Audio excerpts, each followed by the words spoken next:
जय माता की। राम राम जी। 9 तारीख को नवरात्रि है और मैंने पहले ही नवरात्रि की माता रानी की चौकी स्थापना, कलश स्थापना, दीपक स्थापना, नवग्रह स्थापना, षोडश मातृका स्थापना सब बता दिया है। इस लाइव वीडियो में आपको बहुत सारी जानकारी मिलेंगी। अब मैं आपको बताऊंगा माता रानी का 11 पे भोग कैसे दें, और वो बहुत प्यारी जानकारी है क्योंकि दिमाग में बहुत कुछ चल रहा है आपको बताने के लिए। क्या क्या बता दूँ, बस यही सोचता रहता हूँ क्योंकि जो जानकारी है ना वो साथ नहीं ले जाना चाहता, बस बता देना चाहता हूँ एक से एक जानकारी। तो आप सबको पता होगा 9 तारीख को जो समय है पूजन करने का, सुबह 6 बजे से लेकर 10:30 बजे तक का है, सुबह तक। तो इसी बीच में नहाना धोना जो भी सब कुछ करना है भाई पहले ही कर लेना, सब कुछ इसी में स्थापना करनी है, आगे पीछे कुछ नहीं होगा पहले। ठीक है, तो अब 11 बताता हूँ। गोबर का उपला, और गाय का होना चाहिए भाई, भैंस का नहीं, गाय का गोबर का उपला। और आम की लकड़ियों का ही उपयोग होता है खासकर। हवन कुंड एक छोटा सा खरीद लें, मार्केट में 150 रुपये का आता है, तो आप उसका भी उपयोग कर सकते हैं। सबसे पहले हवन कुंड को गंगा जल से धो लें, और हवन कुंड नहीं है तो आप थाली का, प्लेट का उपयोग कर सकते हैं, परंतु स्टील का ना हो। ठीक है, गोबर का उपला जलाएं, लाल कर लें, जिसमें धीमी धीमी धुआं निकल रहा हो और लाल लाल अंगारे दिख रहे हों। माँ भगवती के निकट रखें थोड़ा सा, और सबसे पहले उसमें घी चढ़ाएं। माँ भगवती का मंत्र बोल के ओम दुम दुर्गाय नमः, या ओम ऐं ह्रीं क्लीं चामुंडाय विच्चे, या ओम क्रीं कालिकाय नमः, या ओम कालिकाय, या ओम क्रीं कालिकाय नमः, या जय माता की, जो आपको सरल लगे। ऐसे बोलकर आप 3 बार घी को अग्नि पे छोड़ें। छोड़ने के बाद जो आपके पास हवन सामग्री बनी हुई है, थोड़ी हमें हवन सामग्री आप बना लें। पंचमेवा की बना सकते हैं, मार्केट में बनी बनाई मिलती है, नहीं तो अपने आप बना सकते हैं, बड़ी सरल है। थोड़े से काले तिल, थोड़ी सी जौ, थोड़ा सा भूरा, और थोड़े से उसमें नारियल के पीस काट कर रख दें, तो अपनी एक हवन सामग्री तैयार हो चुकी है। यही आप 5 बार आहुति छोड़ें उसके अंदर।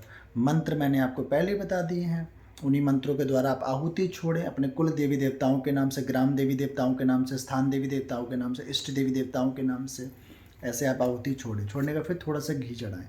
अब माँ भगवती को भोग लगाना है, तो 2 बतासे रखें। हमेशा माँ भगवती को जोड़े में भोग जाता है, 2 बतासे रखें, 2 लौंग रखें, माता एक एक इलायची घी से लगाकर चिपका दें आप बतासे के ऊपर। माँ भगवती को बड़ी सरलता से, बड़े प्रेम से याद करें आप।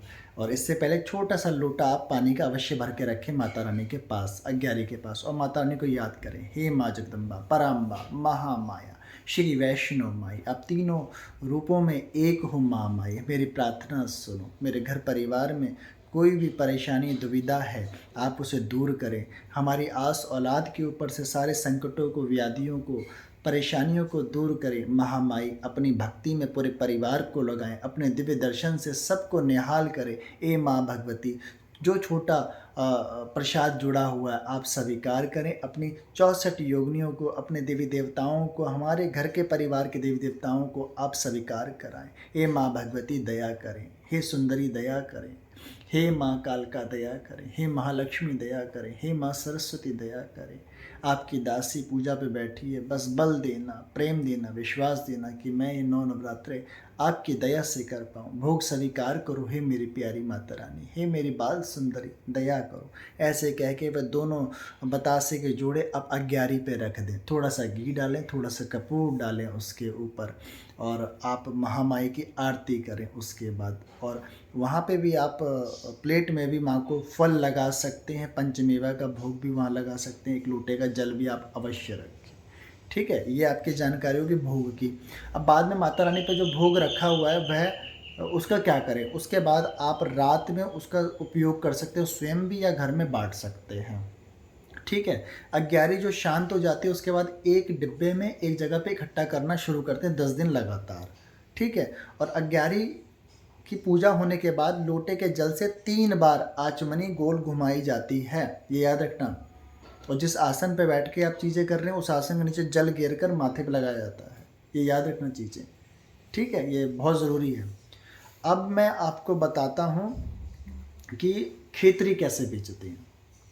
आप एक मिट्टी का पात्र ले लें, उस मिट्टी के पात्र को 2 दिन या 1 दिन भीगे रहने दें पानी में। भीगे रहने के बाद उसमें पानी एब्जॉर्ब हो जाएगा। आप थोड़ी सी रेत ले आएँ और थोड़ी सी मिट्टी ले लें पीले रंग की, जो गमलों में होती है, पेड़ पौधों में लगाई मिट्टी।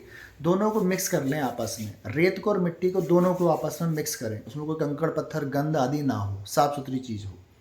होने के बाद जौ को आप 3 घंटे या 1 रात पहले भीगने दें। कम से कम कितने जौ? 320 ग्राम जौ बोले जाते हैं, भीगे रहें आपके पहले ऑलरेडी पानी में। एक दिन पहले, जो 9 तारीख को है तो 8 तारीख को पहले भीगे रहें रात में। भीगने के बाद जल्दी से वह उपजते हैं, जल्दी से वो आगे बढ़ते हैं माता रानी की कृपा से। ठीक है, तो आप सुबह सुबह घट स्थापना जब है उससे पहले पहले आप खेतरी का भी काम कर लें, अच्छे से साफ़ कर लें उसे, पात्र को, मिट्टी के पात्र को। उसमें सबसे पहले स्वास्तिक काट दें। स्वास्तिक मैंने पहली वाली वीडियो में बता रखा है कैसे काटते हैं, कैसे बनाते हैं। बनाने के बाद आप कलावा भी बांधें उस कसोरे पे, मिट्टी का जो बर्तन है उस पर कलावा एक बार बांधें, उसको भी तिलक लगाएं, स्वास्तिक बनाएं, हल्दी और मेहंदी, हल्दी और रोली के, उसके अंदर रेत डालें। रेत थोड़ी आधी करें, जो दोनों का मिश्रण है वह आधा ही भरें। आधा भरने के बाद उसमें जल का छींटा मारें और जो जौ आपके भीग चुके हैं उसको 2 मुट्ठी लें और जौ को डाल दें। फिर थोड़ा पानी छींटा मारें, फिर जो मिट्टी आपने बनाई है रेत और मिट्टी को मिक्स करा हुआ, फिर वो डालें और पानी का छींटा मारें। फिर आप जौ 2 मुट्ठी डालें। ऐसे कर कर पूरा रेत मिट्टी जौ, रेत मिट्टी जौ, रेत मिट्टी जौ करके आप ऐसे करते हैं। लास्ट में आप पूरे जौ को और पानी को उसमें छिड़क दें और माता रानी की प्रार्थना कर कर गंगा जल का ही उपयोग ज़्यादा करें आप जौ के अंदर उपजाने के लिए। और महामाई से रोज़ प्रार्थना करें, महामाई अपने दर्शन दे जो जौ के रूप में। और जौ आपके घर में आपकी प्रकृति के आधार पर उत्पन्न होती है। आप ना उसमें कोई धूप लगती है, ना उसमें छाँव लगती है। आपका जो वातावरण घर का होता है ना, उसी के प्रभाव से और माता रानी की जो उपासना कर रहे हो, जो आपके अंदर भाव पैदा हो रहा है उस वक्त, उसी भाव और प्रकृति के अनुसार आपके घर के वैसी ही जौ उगती है। और जौ भविष्य बताती है, याद रखना। इसके ऊपर भी मैं 9 दिन तक लगातार आपको जानकारी देता रहूँगा। तो जौ का पूजन हो गया। जब भी आप आरती करें, जौ की आरती अवश्य करें, कलश की आरती अवश्य करें, उसका दिया अलग बनता है। और अपनी पूरी चौकी की आरती अवश्य करें। 3 बार पूरी चौकी और कलश और ये जौ की आरती उतार कर साइड रखी जाती है। और अपने गुरु को कभी मत भूलना भाई, ज़रूरी है। इस कलयुग में बिना गुरु के देवी देवता नहीं मानते। ठीक है, मैंने भोग भी बता दिया आपको, जौ का भी बता दिया है, और कोई भी जानकारी हो वो आप स्पष्ट रूप से ले सकते हैं। अब सबसे बड़ी चीज़ है संकल्प। अब सारी चीज़ें तो मैंने बता दी है, मूल चीज़ थी जो पहले करनी थी। अब संकल्प कैसे करना? जब जोत आप प्रज्वलित कर दोगे ना, उसके बाद संकल्प लेना है आपको। कैसे? इस तरीके से उंगली यहाँ दबानी है पहली वाली, और ऐसे इधर जल रखना है। जल निकल जाए तो और जल डालते रहे। जल रखना है, गंगा जल। चावल रखने हैं, एक फूल रखना है, थोड़ा सा कुमकुम, और 1 रुपये की सिक्का। दक्षिणा में आप कुछ भी रख सकते हो, वो आपकी इच्छा है। 1000 रुपये, 1 लाख रुपये, 1 करोड़ रुपये, वो आपकी इच्छा है अपने हाथ में रखने की। ठीक है, तो संकल्प अब आप करें। श्री गणेश महाराज जी को याद करें, आप अपना नाम लें। आप एक अर्धांगिनी है तो अपने पति का नाम लें। आपकी शादी नहीं हुई तो अपने पिता का नाम लें। अब एक पुरुष है तो अपने पिता का नाम लेगा। ठीक है, और अपने घर का पता ले, अपना गोत्र ले। गोत्र नहीं पता तो अमुख आप बोल सकते हैं। ऐसे बोलकर महामाई के आगे आप इस संकल्प को दिखाते हुए प्रार्थना करें, अपनी मनोकामना बोलें। हे महामाई, मेरे घर में ऐसी ऐसी परेशानी है, दुविधा या कुछ भी है। देखो, महामाई को तो सब पता है, बस हम तो एक माया रूपी संसार में रहकर बस मांग ही सकते हैं। तो संकल्प पर मांगते वक्त भक्ति ज़रूर मांगे, प्रेम और विश्वास मांगे। माँ तेरी साधना उपासना कर सके ऐसा विश्वास दे, अपनी भक्ति में लगाए रखें ऐसा आचरण दे, ऐसी पवित्रता दे, ब्रह्मचर्य का मैं नियम कर सकूं ऐसी शक्ति दे माँ भगवती। ऐसा संकल्प कर कर संकल्प को माँ के चरणों में ऐसे सीधा छोड़ें। यहाँ से हाथों से जाना चाहिए, यहाँ से संकल्प सीधा हाथों से गिरना चाहिए माँ के चरणों में। ये याद रखना। बाद में लोग कहते हैं संकल्प के पैसों का और कलश पे रखे पैसों को क्या करना चाहिए। वैसे तो ब्राह्मणों को दान देना चाहिए या कंजकों को दान दे देना चाहिए। ये संकल्प मैंने आपको बता दिया।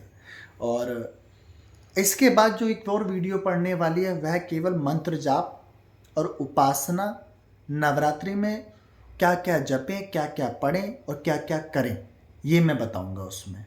जुड़े रहें, ठीक है। और 9 दिन तक नवरात्रि में लाइव आऊँगा और अद्भुत भोग, अद्भुत जानकारी दूंगा। कैसी आपको ये वीडियो लग रही है ज़रूर बताना कमेंट करके, और टेढ़ेश्वर धाम से जुड़ें, दिव्य जानकारी प्राप्त करें। जब तक के लिए टेढ़ेश्वर धाम से राम राम जी, राम राम जी, राम राम जी।